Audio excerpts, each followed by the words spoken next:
few more people coming in, but I'll make a start so not cut into anyone's time. So, tēnā koutou katoa, nei rā te mihi mai o hā kia koutou.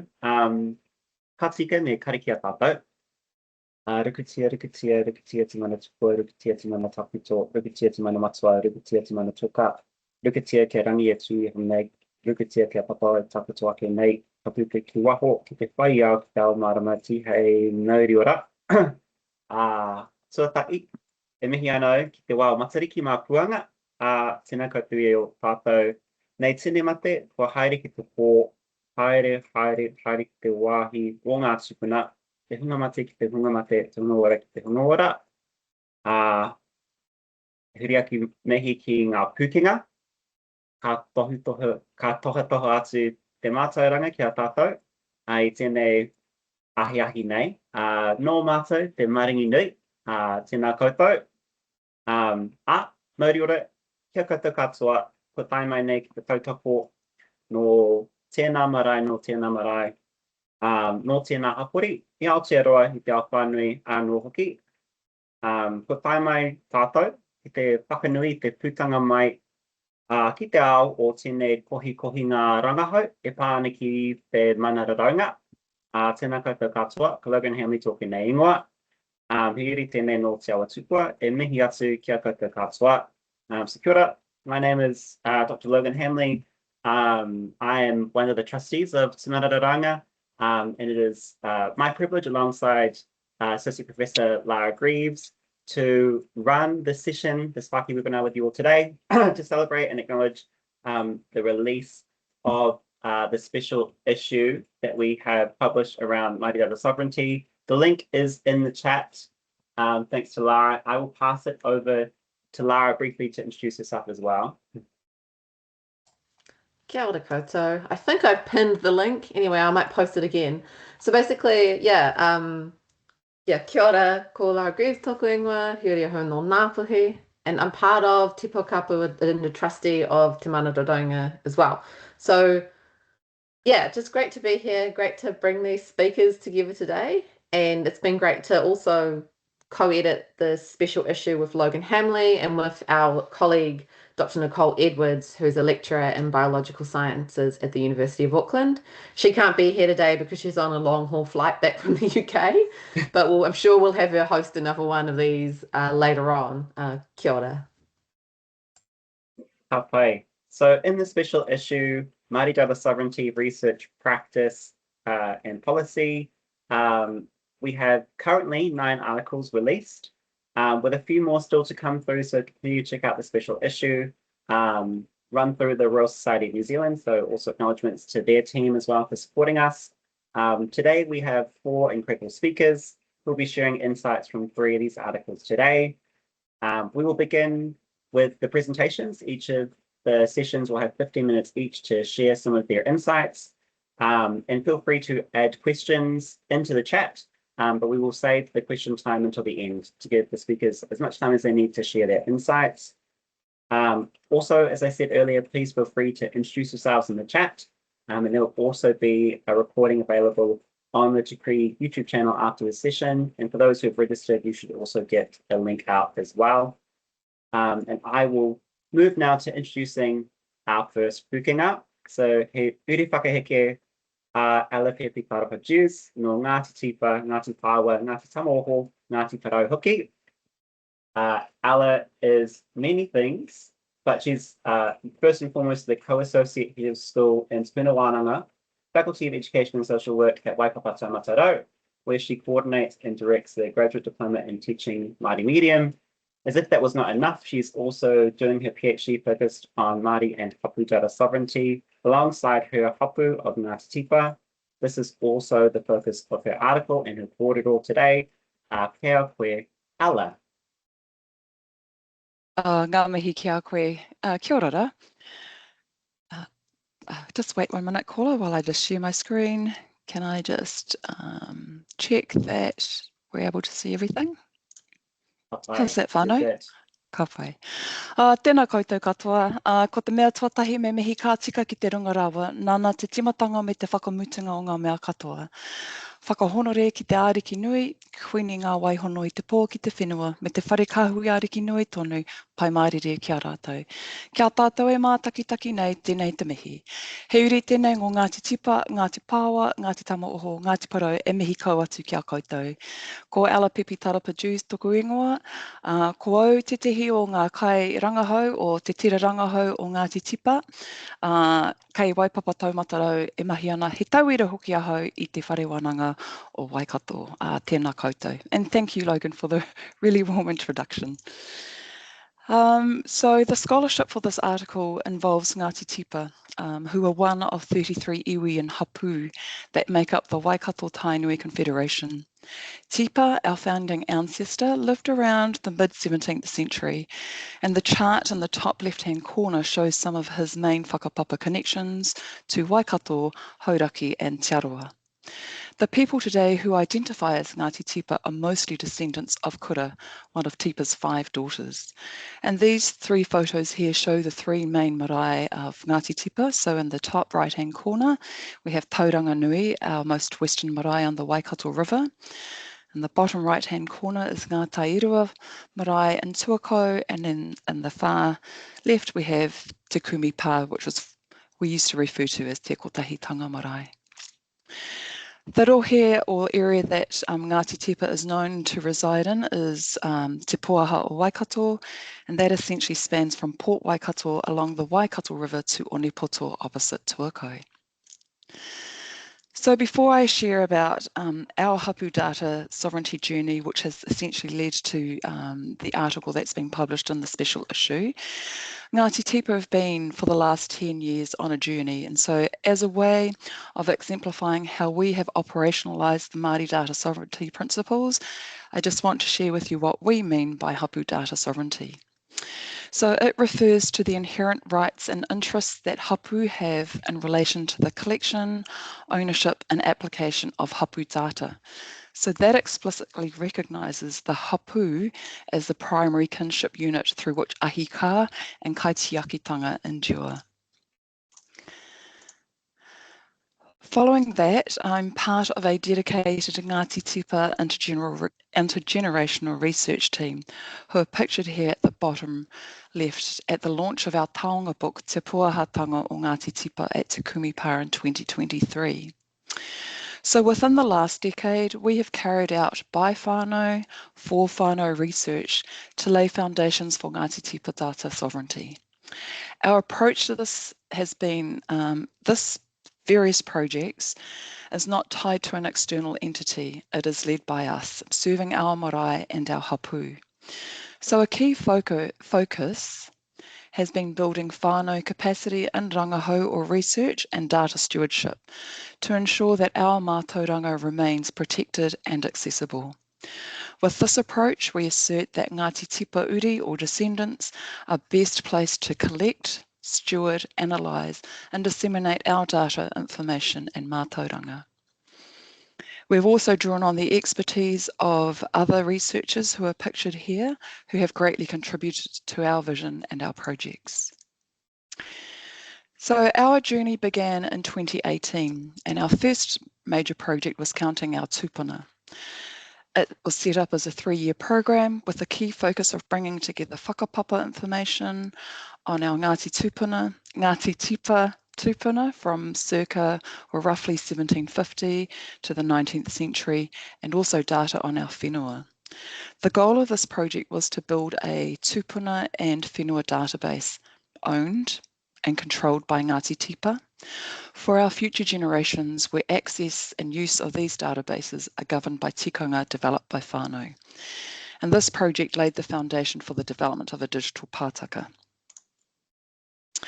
So at the heart of our work has been the repatriation of data, bringing it home from institutions and archives where it has been held for generations. So our research team, some of whom are pictured here, digitised multiple primary sources of information, meticulously labelling all files to retain provenance information. And this process transforms scattered colonial records and bringing it into an integrated data system. So we focused on specific parts of our whakapapa, our tupuna who lived between 1840, and we chose that period because it was built on two censuses which were conducted in 1844 and 1858. We also had extensive whakapapa given by our tupuna, Tū Te Rangianini Po Taua Kukutai, pictured here. And we also digitised birth and death registers, Māori land court minutes, historical newspapers, parish records and survey plans. So essentially anything that sounded like, looked like, resembled Ngāti Tipa, we digitised it. And to complement that, we also have oral histories of our rurihi and koroheke, our elders, that further complemented this. So we have established a digital pātaka, which was developed by our hapu technologist Vanessa Clark. And our technology framework is likened to a pātaka. So very briefly, it consists of 4 interconnected layers. So the very first layer, the digitised layer, is the foundation comprising digitised, extensive hapu relevant information. And we collaborated with data scientists to develop a bespoke hapu-controlled tupuna database, which contains 300 years of Ngāti Tipa whakapapa. So as we move up to the second layer, we have a pātaka or storage layer where all our data is securely stored on Aotearoa services with a long-term goal of us transitioning to Māori-owned server. The third, our tikanga layer, which is about ensuring that our data governance and management aligns with the Ngāti Tipa values and principles. And then the final, which is an application layer, which provides an interface for our community. So with that, this approach ensures that our technology serves our cultural needs and not the other way around. And just to give a little bit more context, we've also conducted research which is about shaping the future, where we looked at exploring whānau perspectives of intergenerational well-being, aligned with whakapapa research, and then also looking at how tikanga and kawa from physical settings, including our kōrero tuku iho and everyday application, inform our kaitiaki practices for whakapapa in the digital realm. And our most recent project, building on what's gone beforehand for Ngāti Tipa, has been looking at an MB endeavoured fund called Tikanga and Technology, a program at the University of Waikato from 2020 to 2024. And so this particular program developed a Māori data privacy framework, which will be published shortly. And what this framework does, it takes on Indigenous, holistic, principle-based approach to privacy, balancing out individual and collective rights, in contrast to Western individualistic models, which is, in this particular framework, it's built on the principles of mana, tapu, mauri and hou with whakapapa at the centre. So our contribution as Ngāti Tipa has been threefold. We have elders who make up an export group who have contributed to the framework. As a hapu, we've tested a framework, and then the third is my PhD, with whom Professor Tahu Kukutai is the supervisor, and that's centred around protecting Ngāti Tipa hapu data sovereignty, which focuses on our tupuna database, he tino taonga tira kia mātou.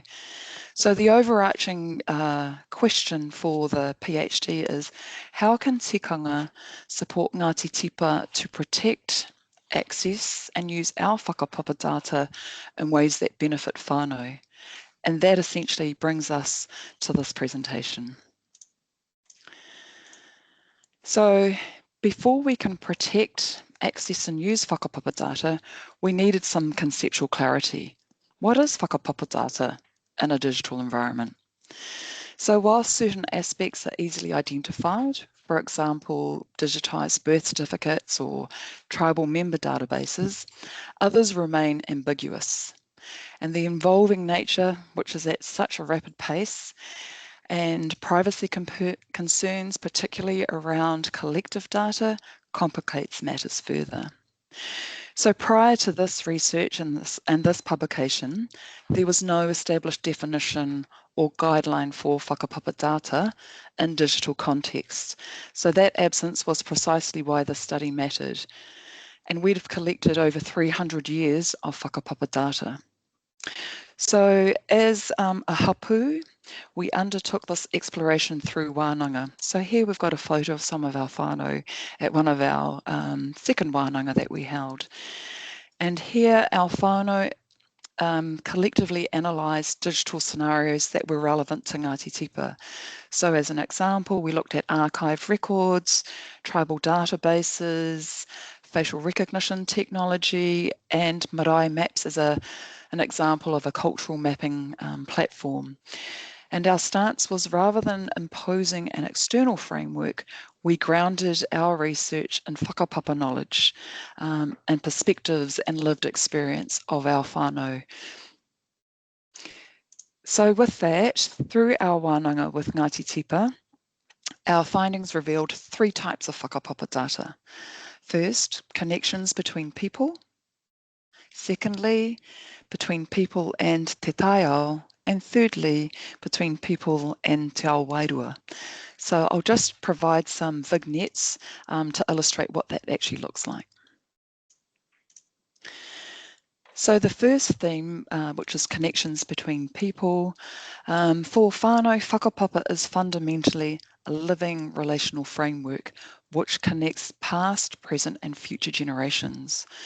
So as an example, for one particular digital scenario that we looked at, and I just want to preface this, we conducted within our wharenui, we examined a coronial record dating back to 1958, and we looked at specific statements with shared permission of our whānau members. And what I want to state is that this coronial record is open access to anyone who can go to the archives. He mamaitira kia mātou i Ngāti Tipa.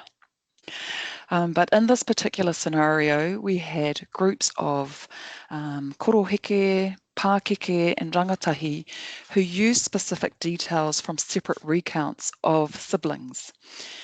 And from that, they could see surnames, paternal names, birth dates, and from that, our whānau were able to whakapapa, able to establish familial links.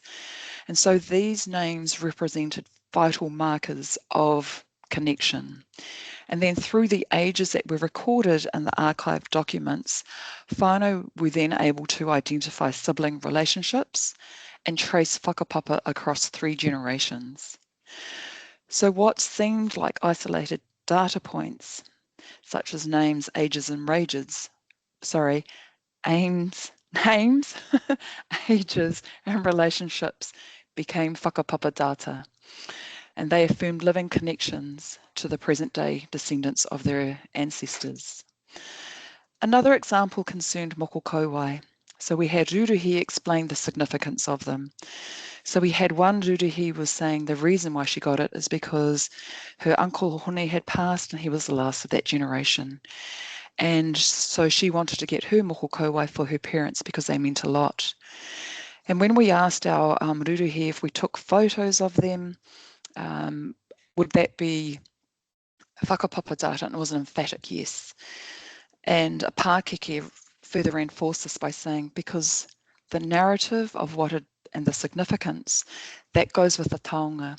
You can have anything, you can just put a moko kauai on there, but if it hasn't got a narrative, it's just a tattoo, it's not talking. And this insight was critical, it was an example of how data becomes whakapapa through kōrero and through context. Similarly, when we had our ruruhi looking at digitised minutes, watching our ruruhi, they were talking about tupuna from the 1800s, connecting things to historical events, lived experiences, their knowledge passed down, started naming specific places and papakainga. That wasn't even in the digital scenario. But what that illustrated was an example of whakapapa data becomes meaningful through whānau knowledge activation and so forth. And similarly with the third theme, which looked at connections between people and te ao wairua, just one simple picture an image where we had our koroheki talking about links to te kore, te whaiao, te ao marama, and atua, and going through and listing a whole lot of different things that weren't even present. So that again showed how an image of whakapapa became whakapapa data. So our findings and implications are that whakapapa data is dynamic, it's reciprocal, it's not static. Our findings show that while some digital information is inherently whakapapa data, other forms of information become whakapapa data through whānau lived experience, kōrero tuku iho. So out of the owls, mouth of babes, if it don't talk, it's not whakapapa data. So we hope that that has provided for you an example of what constitutes whakapapa data as a start for other hapu who want to engage on this. Nō reira, tēnā koutou katoa. Kia ora. Kia ora. Thank you, Ella. Little applause reacts all round. Thank you for that. And if it doesn't talk, it's not whakapapa data. Okay. So our next speaker, we've got Sequoia Short, and I just want to kind of give some context here for this work, is that we were thinking, you know, putting together the special issue, looking around going, what are some of the cool things that people are doing across the whole country in Māori data sovereignty? Like, where are people, you know, applying these principles to problems?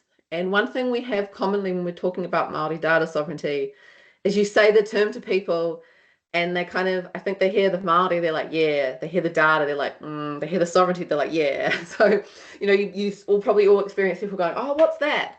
And one of the big challenges we have is making sure that we can have things really translate into whānau, into communities. And so this idea of creating these learning tools, and I don't want to give too much away, Sequoia, before your presentation, but to create these kind of gamifying things, creating these sort of learning tools, I think is a really kind of next big step within Māori data sovereignty. So we're very excited to be able to host your article.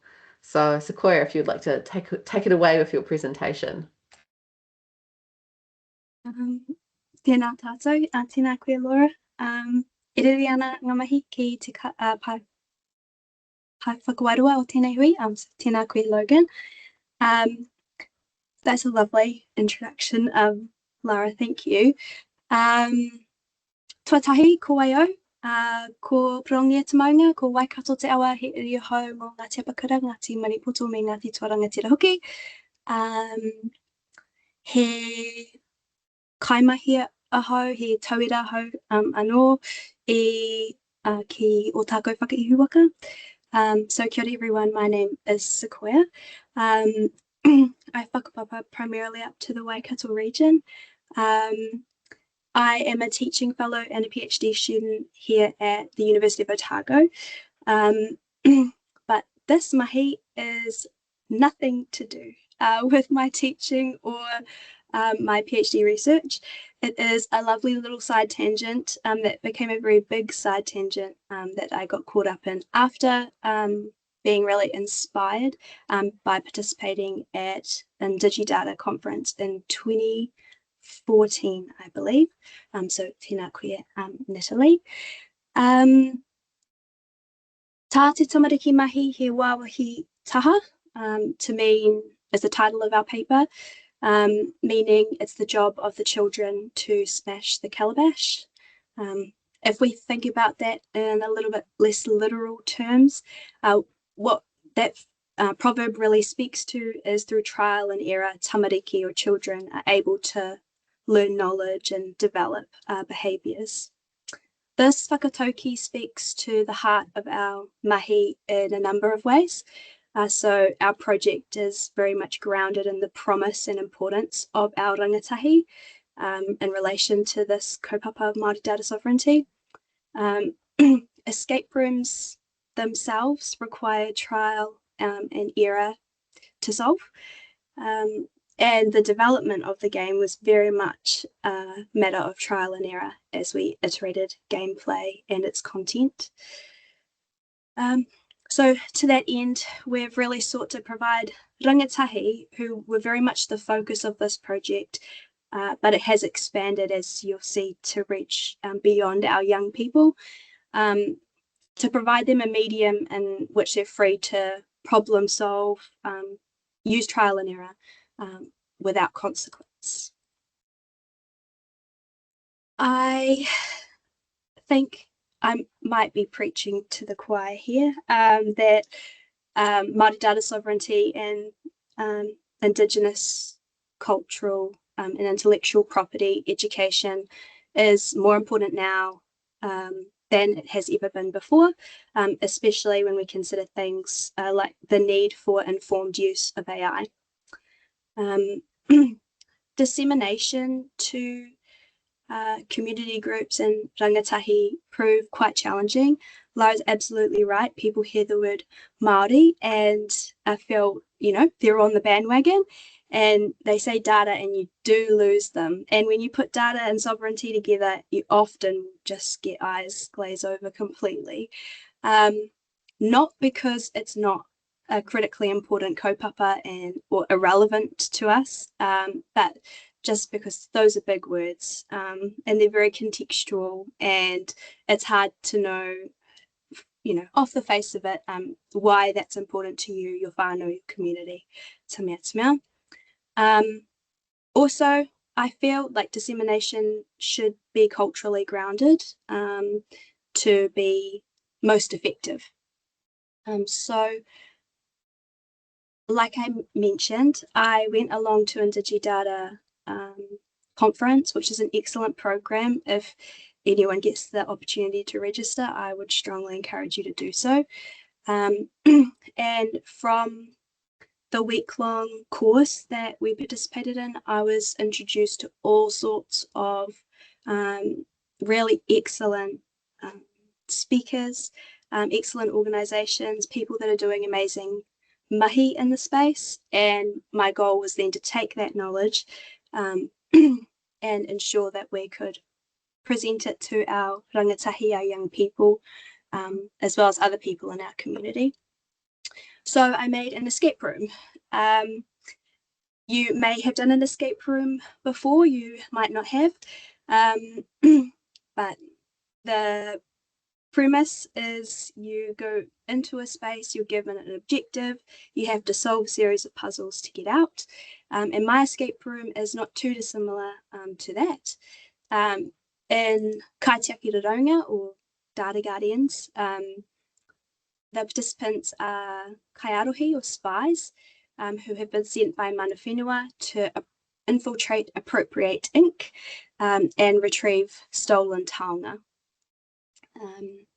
The gameplay is bilingual, meaning you could complete it in whatever language you feel most comfortable, as long as those languages are either Te Reo Māori or English.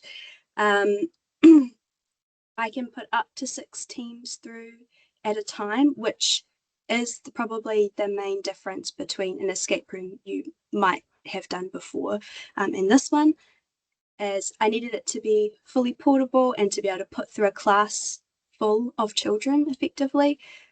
So yeah, it can facilitate, well, technically up to 36, but that's a real push usually. Yeah, so fully portable. So the only thing I need to facilitate the escape room is a projector or screen, which has been amazing because it means we can go from boardrooms to lecture theatres to school halls to marae.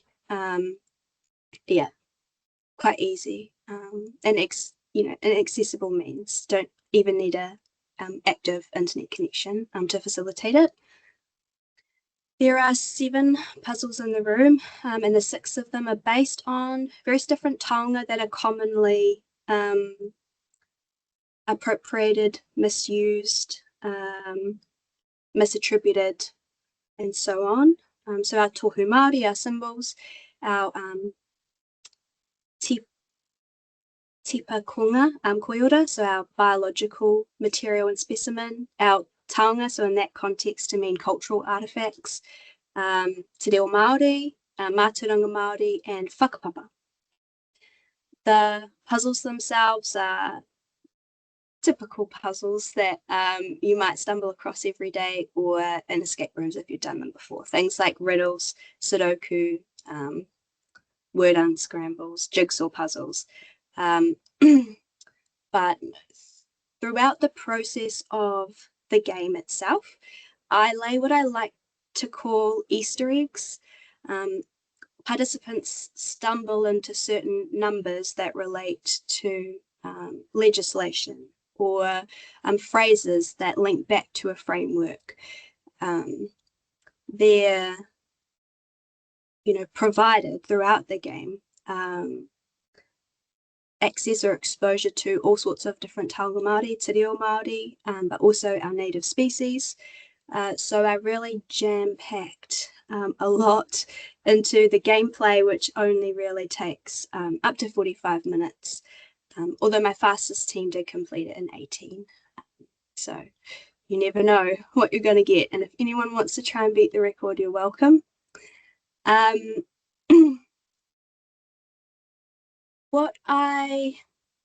The means that I used to develop the escape room itself were tikanga Māori, kaupapa Māori methodologies of play, gamification. There's a small body of escape room literature, as well as leveraging Indigenous data sovereignty and Indigenous cultural and intellectual property literature as well. The frameworks that I present within the session, so the session structure is we have an introductory portion, we do whakawhanaungatanga or relationship building between the facilitators as well as the participants themselves. And then we present these kind of key definitions. What is data? What is Indigenous data? What's data? What's data sovereignty, intellectual property, and so on.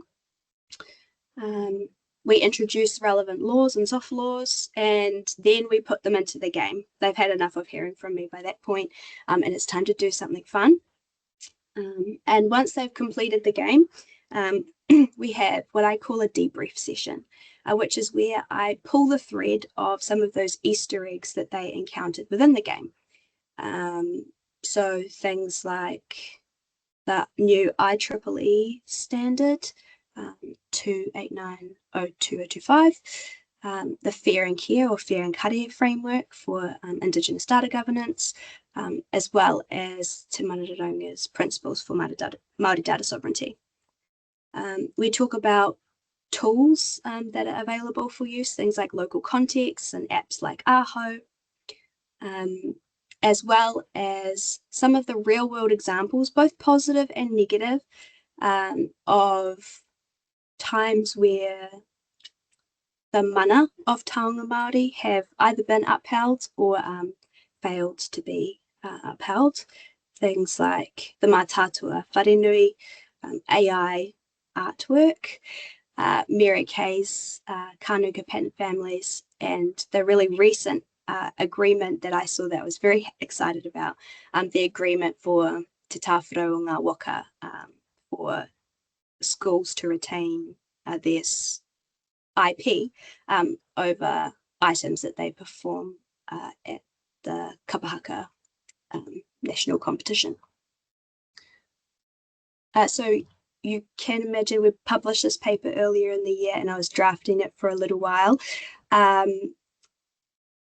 But there's examples of things in here, the IEEE standard and the examples that have come since then. I'm constantly adding new examples and frameworks into the game to ensure that it feels relevant, interesting, exciting, and doesn't get too outdated too quickly. This is a really fast moving space, and if this game looked the same way it did when I first launched it 2 years ago in Te Wiki o Te Reo Māori, I dare say it might be a little bit outdated. The development process, build, measure, learn. I'm in the business school, so forgive me for using an entrepreneurial framework.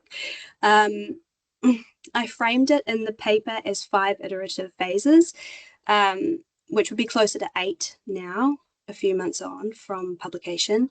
But realistically, those 5 phases represent, I said over 100, but hundreds plural, of iterations, edits made to the game and the content that's provided alongside it.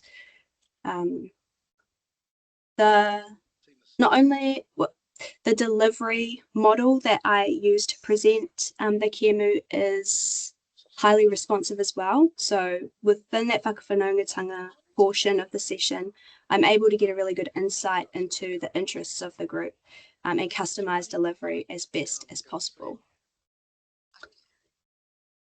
I don't know, I thought I would try and be like a real academic and talk about impact. I mean, I've presented at conferences and stuff like that before, but I don't really care about that. My interest is in the community groups, the participants that we've been able to have through. The game itself was developed for rangatahi, so for our young people, but I found, well, it was found to be quite a effective cultural competency development tool as well, considering how much te reo Māori and taonga Māori that enrich the kēmu, as well as people in their professional roles really wanting to understand how data sovereignty relates to their jobs, their whānau, their lives. So we've had just under 800 participants through in the last 2 years, primarily rangatahi, which that's my goal, but have also delivered to over 200 academic staff, just under 200 tertiary students, and 61 community organisation members here in Ōtepoti, Dunedin. Ongoing, the future steps for this, continuing to update the room itself, but also looking to do some more rigorous analysis of the efficacy of this model. But so far, we certainly have found that gamification is a really excellent teaching model for a topic like Māori Data Sovereignty. Kia ora tātou. Thank you for that. Yeah, gosh, I want to play that game. We must invite you to Indigidata, because I think it's going to be at Otago Uni at the end of the year or somewhere in the area. So hopefully we can bring you along to play the game, because we still haven't played it, so we get to do it. Yeah, happy to do that. It'll be super fun. Kia ora. Thank you. Okay, so our last speakers of the day, Tracy Murphy and Lisa Kramer. And again, to give background, it's like another kind of issue that we have within Māori data sovereignty is people often say, okay, I see Te Mana Raraunga's principles of Māori data sovereignty. How do I implement that? And Te Kahui Raraunga have a Māori data governance model. So again, a great reading that people can go through, and it takes you through all the different steps. But often people do want examples of how you apply these things in different scenarios. And so Tracy and Lisa have a paper that looks at it, and look, I'm not going to try and pronounce the medical words, but in a medical context. And even before this webinar, we were talking about the great table one, the great checklist of the points to move through. So Lisa and Tracy, I'll let you take it away. Okay, can everybody hear me okay? Sounds good. Rawe. Okay, tēnā koutou katoa. He mihi nui, he mihi mahana ki a koutou. Ka mihi ki a koutou ki whāki webinar organising rōpū. Ka mihi Lara rātou ko Logan ko Natalie. And special acknowledgement to the previous speakers also, who just did a fabulous job at sharing their rakaho. So next slide is ko waio. Ko auraki to hoku mauka, ko waitaki to hoku awa, ko kaitahu, ko ka te mamoi, ko waitaha o hoku iwi, ko huirapa to hoku hapu, ko waihao to hoku marae, no te ana o aho, ko Lisa Kramer to hoku ikua. He manu piki Māori, me pukeka mātua aho, me kai mātu, pharmacist, ki hero kawakawa ki o tākou whakaihu waka. So next slide will be Tracy's ko waio. Tēnā koutou katoa. I want to echo the thanks to that Lisa passed on to the conveners. Thank you for the invitation, and the previous speakers, Ella and Sequoia's beautiful presentations. Ko waio, i te taho toko mama ko te ahuau te maunga, ko waitangi te awa, ko ngā toki matawharewa te waka, ko ngā puhi toko iwi, he uri a hau o ngā hapu o te ahuau, ko Ngāti Hineira me te ritani whao ko hapu, e te taho toko pāpā ko Ngāti Pākehā toko iwi no Inglani o Kutupuna, ko Tracy Murphy a hau. Hei ahuriri a hau I noho anua anai nei. I am the clinical and academic lead in a Health New Zealand research team called Health Game Development, which I'm looking forward to telling you a little bit more about. These, I want to mihi to my whānau, these beautiful faces on the screen. I don't have time to introduce everybody to you, but they are the reason that I do the work that I do. Kia ora. So we are going to talk to two research activities, the first being the adaptation of Te Mana Raraunga for a health context, which is the creation of the checklist, and second, the checklist in action, where it is applied in a health screening program. So we'll head to the next slide. And first I'd like to acknowledge the co-authors of the paper, so Professor Tahu Kukutai, one of the key members of Te Mana Raraunga, which you or many will know about, that it's a group dedicated to guiding us in all aspects of data through the vision of our data, our sovereignty, our future. Professor Sue Kringle, she's an experienced Māori health research academic, rural health specialist and lead for the Ngaitahu Health Research Unit, and Dr. Karen Bartholomew, who's tangata tiriti, public health physician, researcher and director of the Health Gain Development and Planning, Funding and Outcomes at Te Whatu Ora. So we've got a QR code there of our research there, so you can check that out, so you can have a look at it as I talk.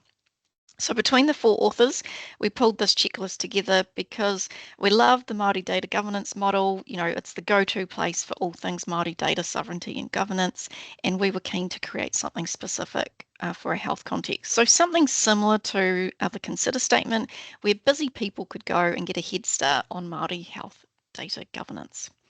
So next slide. This is our method. So the way we created this checklist was we adapted the 8 PO from the Māori data governance model, and further questions were generated from the Waitangi Tribunal's Health Services and Outcomes kaupapa inquiry, the Y2575, the National Ethics Advisory Committee guidelines and the care principles. And through an iterative process, we developed specific prompts under each data PO to create a planning and protocol checklist, which on the next slide is what it looks like. So you may recognise the headings for the data PO are unchanged from the Māori data governance model, and we've included specific prompts for anti-racist practices, growing Māori capability, data infrastructure, data collection, prioritisation of Māori health needs, data protection, how the data collection will contribute to achieving health equity for Māori, how the use and reuse will contribute to achieving health equity for Māori, having a Māori health data steward, how ethnicity is collected, and having Māori-led coding of the data. And the next slide highlights why. So having a Māori health data governance plan in place translates these principles into actionable steps within health settings, enabling researchers to identify current strengths, which I think is really important, to be able to stop and say, yeah, this is awesome, go team, but also to look for opportunities for improvement, plan for improvements, and importantly, the checklist positions Māori health data governance as a planned and caring approach that actively contributes to health equity for Māori. And then the next slide is over to Tracy. Thank you so much, Lisa. Having the opportunity to be one of the first teams to put the checklist into practice was a real privilege. We purposely set this up as a small, confined study, acknowledging that with so much going on in the data governance space, half the battle is having the time to share our gains with each other. This trial of the Māori Health Data Model Planning and Protocol Checklist was a sub-study of an ongoing program of research into aortic abdominal aneurysm, or AAA, and atrial fibrillation, or AF screening, which is run by the Health Gain Development team in Te Whatu Ora. I want to acknowledge my co-authors, Lisa, who you've just heard from, Professor Sue Kringle and Dr. Karen Bartholomew, who Lisa's told you a little bit about, and a special acknowledgement to Roemata Tepini. Roemata is a research manager herself in the same team as me, and played a huge role in data collection and analysis in order to limit the bias as much as possible and keep those tasks separate from our original amazing checklist authors. I thought that Lisa's idea of a QR code was a really good one, so I've popped a link on there as well. So a little bit about the context for this. The Health Gain Development team is led by Karen Bartholomew. It's a National Health New Zealand team of around 70 kaimahi.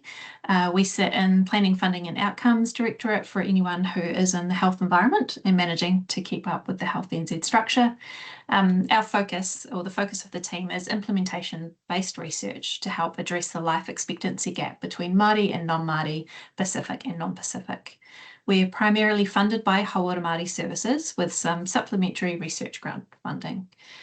These in the green boxes, you can see the key programs of work that we have running, and many of these have multiple studies running under each umbrella program. You can see AAA and AF program second from the top, and just a little bit about the program. It's been running for the last 10 years, so since 2016. It's generated multiple studies, for example, examining prevalence of AAA in Māori, prevalence and management of AF in that same cohort, and co-benefit testing. So at the time of this sub-study, our trial of the checklist, the program was entering a scale-out phase and had not long commenced a study titled Scaling Out Cardiovascular Risk Co-Benefits within the AAA AF Research Intervention for Māori in Te Maui, Hawke's Bay. We had a couple of different objectives in the study, but a key one for this presentation was to pilot the application of the Planning and Protocol Checklist, assessing its ease of use, the value in guiding practical application of the Māori data governance model, its value to iwi, hapu and whānau participants in the AAA and AF research program. To do this well, we wanted to establish a baseline so that we had something to compare to, and we undertook a critical review of our current team processes. So kudos to our director, Karen, and to the manager of the AAA and AF program, Erin Chambers, who let Roemata loose on a decade's worth of documentation. I've included a picture of the desktop review that Roemata and I created. It gave us a little bit of structure to this phase. The second phase of the study, we actually completed the checklist alongside Erin as it applied to the AAA AF research. We sent it out to the team and to some of the Te Maui participants of the study, and had another really two amazing, very rewarding wānanga about it.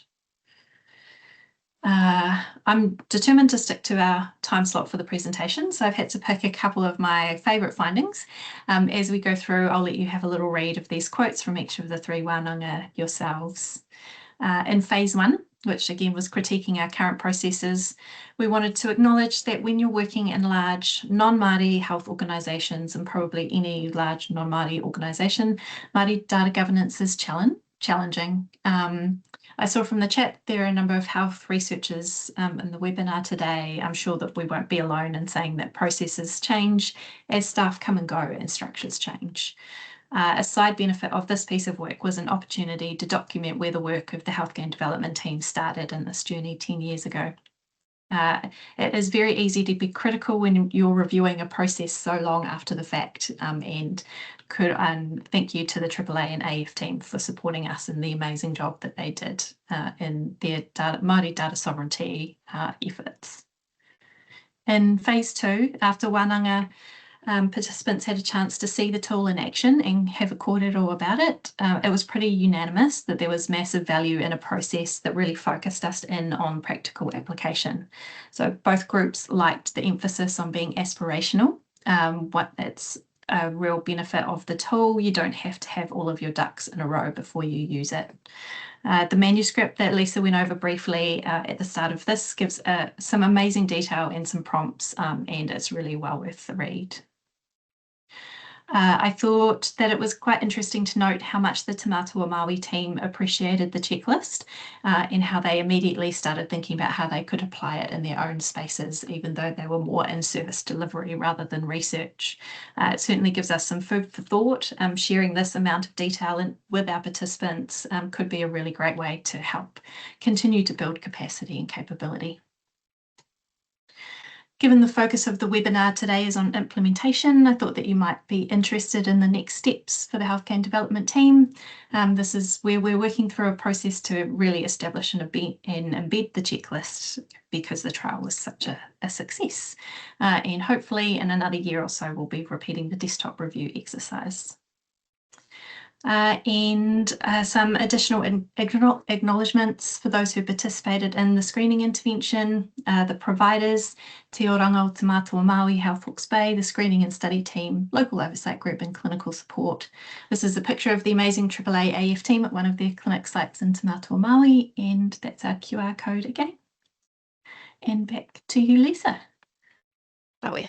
Yeah, so just to wrap up, our goal is for people in all areas of Hauora to find new ways of contributing to increasing health equity for Māori.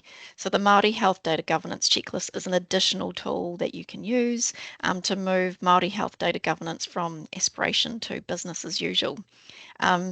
So it can be included in research study protocols, research outputs, grant applications, policy and procedures, basically any area where you're collecting or using Māori health data, the checklist might be a useful tool for you to use. And that is the end of our presentation. Nā reira, tēnā koutou. Paki atua no ki ngā kaipukenga katoa o tēnei webinar. Ko tate wā mō te patapātai. So if you have pātai, please feel free to add them to the chat. We have a couple we can start off with. Otherwise, if you prefer just to ask in person, you may also raise your hand as well. I'm going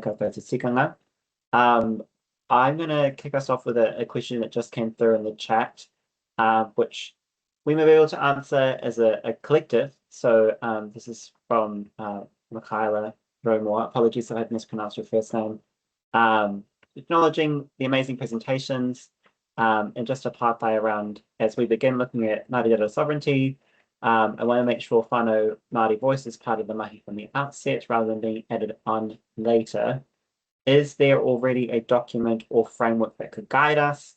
I've looked at the charter and this may be covered in a checklist, but I was wondering whether there's something else that might have been missed.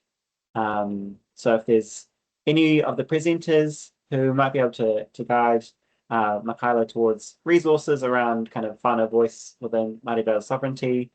Not to pick on anyone, but Ala, I think your work might be a good indicator of where to start. Sure, kia ora. I think that's a really great pātai too, because you know, there's always a starting point. So there are a number of research, kaupapa Māori methodology, which outlines the importance of researchers working alongside and with Māori researchers who already have their foot within the door. So, and if you look at a lot of the Ngāti Tipa literature that has been published, particularly some briefs which have come out of the Tikanga and Technology project, there is a brief which is called Tips on Getting Started, and within that it has a step-by-step process of what you might want to do. So for Ngāti Tipa as a practical example, and we have documented this, but in summary, we normally go to marae hui, where we want to base the research, and we table and ask our whānau, look, this is what we're wanting to do, this is how it will be of benefit, would the marae consider it? So we never take it as a for granted space. So that's usually the first port of call in terms of what we do. If you are non-Māori, then to consider it looking at who do you know that was in the community and sitting alongside and working with them, and always knowing that you have the responsibility of working alongside and with and not over when conducting any research within our Māori communities. And perhaps someone else would like to add to that as well. Kia ora. Kia ora. I am Māori. I think my biggest question is the type of questions to ask. That's where we're sort of stuck. Like, I understand we're asking why is it important. Like, we get all of that, but is there something we're actually missing? Yeah, I think the question is the right place. So I guess it's always consider mapping backwards. So what is the outcome that you're wanting? How will this be of benefit to our whānau, our hapu and iwi? And always making sure that the question that you're going to ask maps onto that particular outcome. That's really helpful, thank you. Kia ora. You're welcome. And Logan, you did get my name right, so kia ora. Hi, tēnā koe. I noticed that Bianca, you have your hand raised, so I will pass it over to you to ask your whākai. Kia ora, thank you so much. Sorry, I can't post in the chat. It won't allow me to write in there. So sorry for having to raise my hand. Kia ora, ko Bianca Bibiaho. I am a candidate for Opportunity Party this election, and digital and data sovereignty is something that I've been trying to really highlight and push toward the forefront, particularly here in Southland, which is being targeted by data centers that are, foreign owned and invested. And I was wondering, so I've seen the Te Māmana Raraunga AI governance model, which is amazing. I was wondering if there's any other publications or guidelines that you would recommend on how we should think about this on a nationwide regulatory scale, particularly when thinking of ways that we want to encourage regulatory bodies to develop and encourage things rather than just what we are against, which is often kind of where Southland seems to be a bit stuck right now. Would love to see if there's any other guidance on the correct way forward. Kia ora. Okay. This is a great part-time and really timely. I will have a first go at this. I know it's not necessarily connected specifically to anyone's presentation, but if you would like to answer as well, that would be amazing too. The Global Indigenous Data Alliance held a gathering in Mexico in February this year to kind of focus on some of these really pressing issues. And we will very shortly be releasing a communique which outlines our collective stance around some of these issues that does speak to some of those issues. Once it's published, which will be hopefully in the next week or two, I'm happy to send it out to you. I will just need your email, but I will add mine to the chat, and then if you contact me, I can send through anything that is relevant from our side. In terms of like specific to the New Zealand context, I can't think of anything that we've published yet, but I don't know if anyone else who's part of TMR or the Border Network might know of anything. Lara, I'm looking at you because we're trying to publish some research around this at the moment. I don't know anything particular to Māori beyond what Te Whatu do. Edina in the chat has given some info, so that's excellent. So follow that up as well. But I know that there are people like Andrew Lenson at Victoria and a group that have put together, of academics that have put together some stuff on regulation. So I'll just have a search for that. But that paper led by Te Taka Keegan sounds perfect, actually. Yeah, in the chat. So we'll be watching out for that.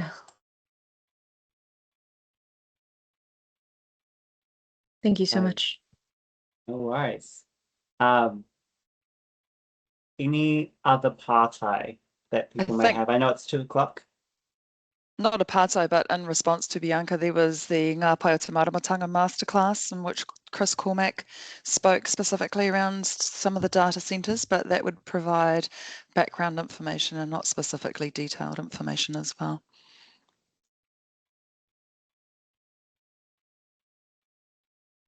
Okay. It's just gone 2 o'clock, but I know that there wasn't much time for partai, so if there's any pressing questions that someone has, now may be your time. Otherwise, I'm sure, okay, we've got one from Scott, and then afterwards I'll close with karakia at the end. Sorry, Whānau. I just thought I'd jump in here. It's not often questions to an audience like this. My background is in digital and primary care, and it's often that we are collecting data from general practice, from patients, te mea. And the question is really, do we apply that? Because I like the idea of a checklist, and I've seen a checklist previously. And so do we apply that to every project where we are collecting data, and then do we adapt it like you sort of have for your research? What happens if there's no identifiable benefit for Māori, through the collection of that data, but do you stop collecting it, or do you just haere tonu, but just acknowledge that there's no benefit?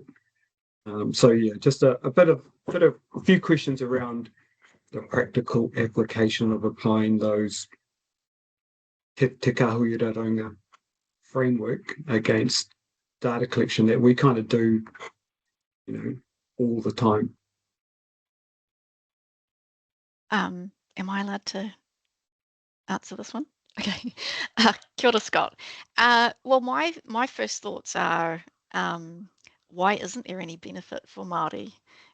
So I would be starting at that place first, because if you're collecting health data, there will be Māori data in there.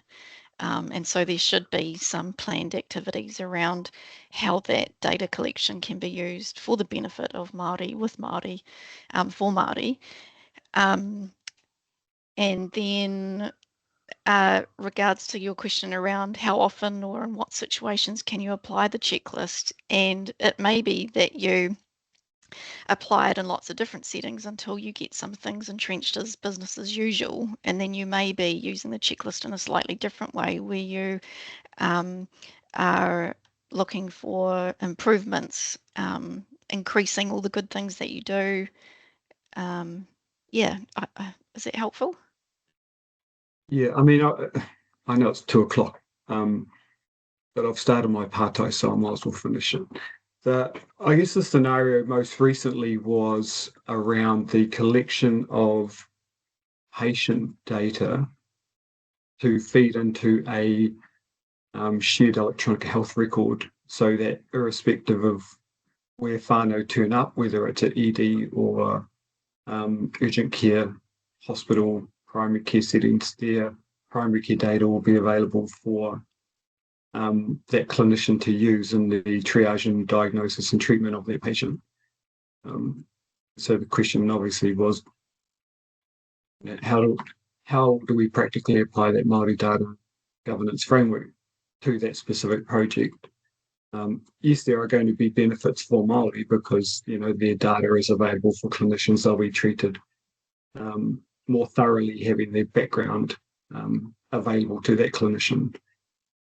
But I just, I was struggling to apply the framework to that particular project.